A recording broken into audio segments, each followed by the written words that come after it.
नमस्कार, स्वागत आप सभी का। ग्लोबल अड्डा आप देख रहे हैं और मैं हूं आपके साथ पुनीत मिश्रा। ईरान और अमेरिका के बीच तनातनी लगातार जारी है, लेकिन बार बार ये बात जो कही जा रही है कि हमला होगा, हमला आखिर कब होगा? क्योंकि पहले कहा गया कि सोमवार को होगा, फिर कहा गया कि मंगलवार को होगा और अभी भी हमला नहीं हुआ है। तो इस बीच कुछ खबरें निकलकर सामने आ रही हैं। क्यों? क्योंकि 2 दौर की बैठक के बाद अब तीसरे दौर की बैठक का वक्त आ चुका है। क्या इसी का इंतजार किया जा रहा था? और ट्रंप के दिमाग में आखिर क्या चल रहा है? बहुत सारी चीजें, उनके बयान, ट्रंप के बयान, और इसके बीच ईरान की तैयारी, और इन दोनों खबरों के बीच में एक खबर और है। वो है इजराइल के दौरे पर गए हैं भारत के प्रधानमंत्री नरेंद्र मोदी। क्या मायने हैं और क्या चाहते हैं इजराइल के प्रधानमंत्री बेंयामिन नेतन्याहू भारत से? उनके दिमाग में क्या चल रहा है और क्या उनकी जो दिमागी सोच है वो सच्चाई में तब्दील हो पाएगी? बहुत सारे मसले पर बात करने वाले मेरे साथ मेरे सहयोगी आनंद प्रजापति मौजूद हैं।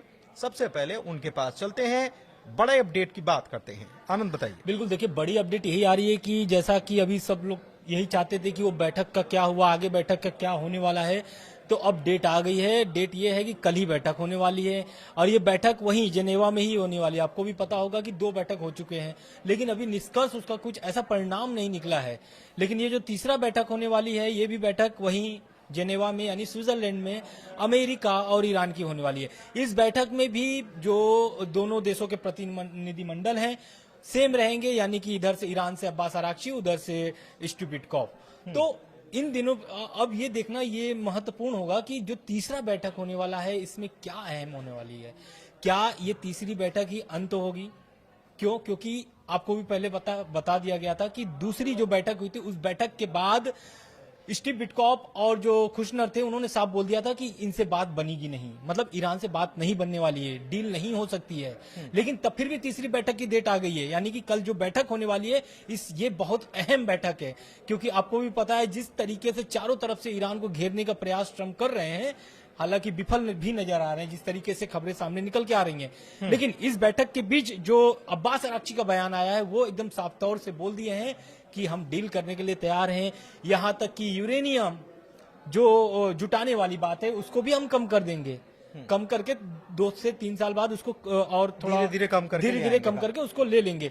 लेकिन आप जो मुद्दे पर बात किए हैं, या फिर वो आपका मिसाइल डील वाला जो बात हो, जो मिसाइल बना रहा है ईरान उसको बंद करने की बात कही गई है, या फिर प्रॉक्सियों की बात, तो उसके लिए अभी राजी नहीं है और ना ही उस पर बातचीत करेंगे। सिर्फ परमाणु वार्ता पर बातचीत होगी। अच्छा, इस बीच बड़ा अपडेट ये है कि अमेरिका का बड़ा ताकतवर जासूसी विमान है, ये इसका नाम है RC-135 और ये बीते 24 घंटे से ईरान पर खुफिया जानकारी जुटाने में लगा हुआ है। तो एक तरफ बातचीत की मेज पर बैठने जा रहे हैं और दूसरी तरफ जंग की तैयारियां अपने स्तर पर की जा रही हैं।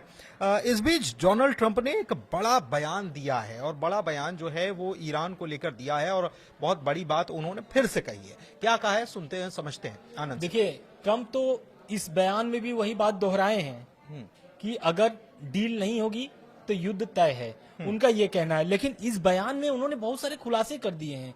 मतलब ईरान पर जो हमले हुए थे जून में, जो तबाह किया था अमेरिका, अब वो उनके बयान से ये निकल के आ रहा है कि ईरान जो है कि फिर से उसको बनाना शुरू कर दिया, यानी कि जो परमाणु प्लांट पर जो हमले हुए थे वो फिर से बनाना शुरू कर दिया। साथ ही साथ मिसाइल जो परीक्षण करने वाला या फिर जो मिसाइल बना रहा है ईरान, वो उसकी मारक जो क्षमता है वो अमेरिका तक है।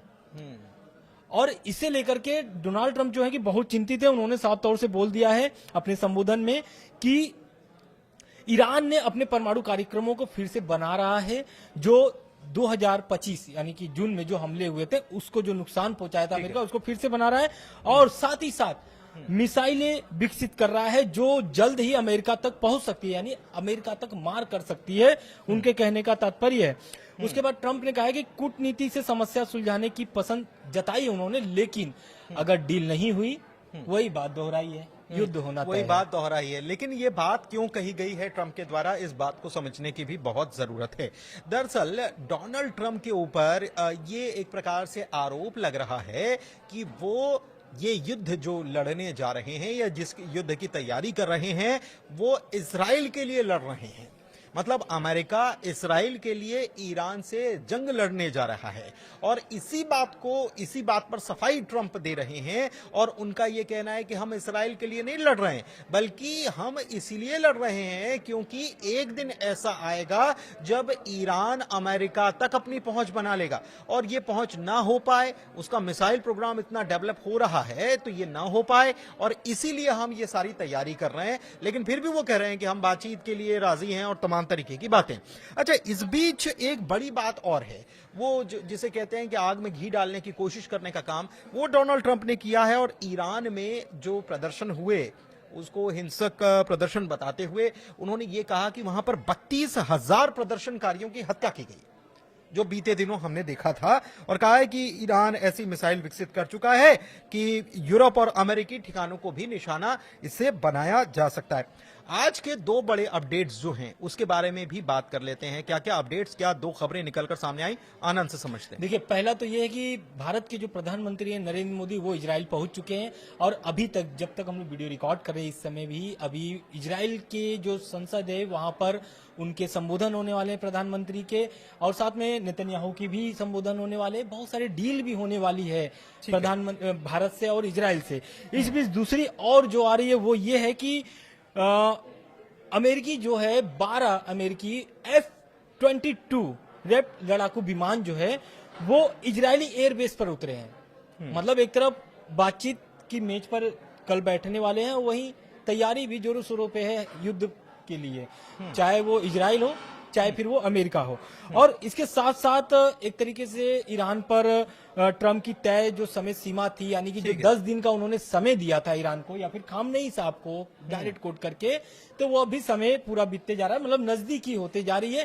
तो ये तीसरी बैठक इसलिए भी अहम हो जाती है क्योंकि अगर ये बैठक सफल नहीं होती है, जिस तरीके से तैयारी है, या फिर F-22 जो ये फाइटर जेट है अमेरिकी, फिफ्थ जनरेशन फाइटर जेट यहां पर पहुंचा दिए गए हैं। अच्छा, इस बीच जब प्रधानमंत्री नरेंद्र मोदी, भारत के प्रधानमंत्री वहां पहुंचे हैं, तो जाहिर सी बात है कि भारत किस बात का पक्षधर है, भारत भी कूटनीति का पक्षधर है और भारत भी यही कहेगा कि बातचीत से इस मसले को शांति से हल किया जा सके, ऐसी कोशिश की जानी चाहिए, ना कि जंग के मैदान में उतरना चाहिए, क्योंकि जंग किसी चीज का विकल्प नहीं है। अच्छा, एक चीज और है जिसके बारे में आनंद बता रहे थे कि प्रधानमंत्री वहां पर पहुंचे हुए हैं, और इस बीच 2 दिन पहले नेतन्याहू ने क्या कहा। नेतन्याहू दरअसल एक नया गुट बनाने की तैयारी में है, ये इसको लेकर उन्होंने 2 दिन पहले भी बयान दिया था। उन्होंने कहा क्या था, इस बात को मैं आपको शब्दशः बता देता हूं कि घायल शिया एक्सिस एक तरफ है, दूसरी ओर मुस्लिम ब्रदरहुड जो है वो सुन्नी एक्सिस का है। तो ऐसे में इजराइल भी चाहता है कि वो उन देशों को अपना एक नया एक्सिस बनाए, उन देशों को जुटाए जो चरमपंथी धुरियों का विरोध करते हैं, और इसे मिडिल ईस्ट को घेरते हुए एक उन्होंने कंप्लीट सर्कल बताते हुए बाइबल का भी संदर्भ दिया, कहा है कि होदू से कूश तक और भूमध्य सागर तक फैला एक नया गठबंधन होना चाहिए, जिसमें सऊदी, जॉर्डन, यूएई और भारत जैसे देशों को भी शामिल करने की बात वो कह चुके हैं। भारत इसमें शामिल होगा नहीं होगा ये अलग मसला है, लेकिन नेतन्याहू की ये मंशा जरूर नजर आती है। एक चीज और है कि IRGC जो है उसने अमेरिका और उसकी फोर्सेस को और साथ ही साथ यूएई की फोर्सेस को भी समझाइश दे दी है कि आप ईरान की जमीन पर हमला करने की गुस्ताखी ना करें, और अगर ऐसा होता है तो आपको ये बैलिस्टिक मिसाइल ईरान की जो है उसके हमलों के लिए तैयार रहना होगा। और यूएई के सबसे बड़ा लार्ज मिलिट्री बेस जो है वहां पर करीब जानकारी जो है उसके मुताबिक 7,000 अमेरिकी और यूएई के सोल्जर्स हैं। IRGC के ग्राउंड फोर्स ने अभी हाल ही में एक बैलिस्टिक मिसाइल ड्रिल भी कंडक्ट की आज ही के दिन, और एक मॉकअप किया उन्होंने अल दफरा एयरबेस जो है कतर का, वहां पर उन्होंने यूएई का जो अल दफरा एयरबेस है वहां पर उन्होंने एक प्रकार से एक मॉक ड्रिल की है उसको उड़ाने के लिए। तो ये सब चीजें। अच्छा, एक चीज और है और वो बड़ी खबर है। बड़ी खबर यह है कि अमेरिका की मंशा क्या, सूत्र क्या बता रहे हैं, अगर वॉर छिड़ता है तो अमेरिका क्या सोच रहा है, उसके पीछे उसकी प्लानिंग क्या है, इसको समझते हैं आनंद से। बिल्कुल, देखिए जो ट्रम्प का बयान आया हुआ है उससे भी एक तरीके से ईरान ने पलटवार किया है और इसमें साफ साफ बोल दिया ईरान ने कि ये जो हमला होगा, अटैक होगा, ईरान जो अमेरिका है वो अपने मत्थे नहीं लेना चाहता है। यही कारण है कि इजराइल को वो आगे कर रहा है, क्योंकि अमेरिका भी चाहता है कि ईरान पर हमला हो। तो ईरान की जो रक्षा सूत्र के आरटी एक है एजेंसी, उनसे बात करके वाशिंगटन, मतलब उसमें उन्होंने बयान में कहा है कि वाशिंगटन जो है कि सीधे युद्ध शुरू करना चाहता है और देश को, मतलब अपने अमेरिका को बचाने के लिए वो इजराइल को आगे करना चाहते हैं। मतलब एक तरीके से इजराइल पर आरोप लगे कि अमेरिका कभी हमला नहीं करना चाहता था, इजराइल प्रेशर बना रहा था, इस कारण से इजराइल से पहले हमला हुई है, फिर बचाव के लिए। क्योंकि देखिए 2025 जून में भी आप देखे होंगे तो पहला अटैक जो था वो इजराइल ने ही किया था, फिर बाद में अमेरिकी B-2 बॉम्बर्स आते हैं और बम बरसाते हैं। लेकिन इसके बीच जो डोनाल्ड ट्रंप हैं उन्होंने एक बयान ये भी दिया कि हम इजराइल के लिए नहीं लड़ने जा रहे हैं। अच्छा, एक चीज और है कि मैंने आपको बताया कि IRGC ने एक अमेरिकी अल दफरा एयरबेस के रेप्लिका पर मिसाइल हमले का अभ्यास किया है। एक चीज और जानकारी निकलकर सामने आई है कि अगर ट्रंप ईरान के पीसफुल न्यूक्लियर प्रोग्राम को लेकर कोई समाधान चाहते हैं तो उसका एकमात्र रास्ता कूटनीति है, अब्बास अराक्ची ने कहा है। दूसरी तरफ ईरान के प्रेसिडेंट कह रहे हैं कि उनको भी उम्मीद है, अच्छा साइन बता रहे हैं, positive outcome ahead of talks with US। मतलब उन्होंने कहा कि हमको लग रहा है कि कुछ अच्छा निष्कर्ष निकलकर सामने आएगा अमेरिका से बातचीत के बीच में।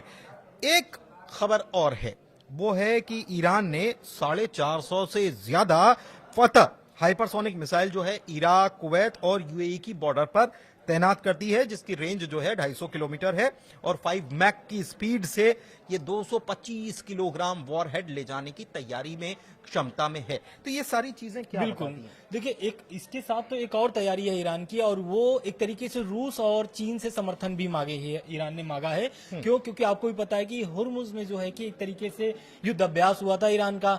अब इस युद्ध अभ्यास के बाद जो ड्रिल किया है ईरान ने, उसमें अब रूस और चीन से समर्थन मांग रहा है ईरान। इसके साथ साथ ईरान ने कह दिया है साफ तौर से कि लिमिटेड स्ट्राइक, यानी कि जैसी कोई चीज नहीं होती है। ये ट्रंप का बयान है। ट्रंप का कहना है कि लिमिटेड हमले होंगे, कुछ ईरान के कुछ ही जगहों पर हमले होंगे।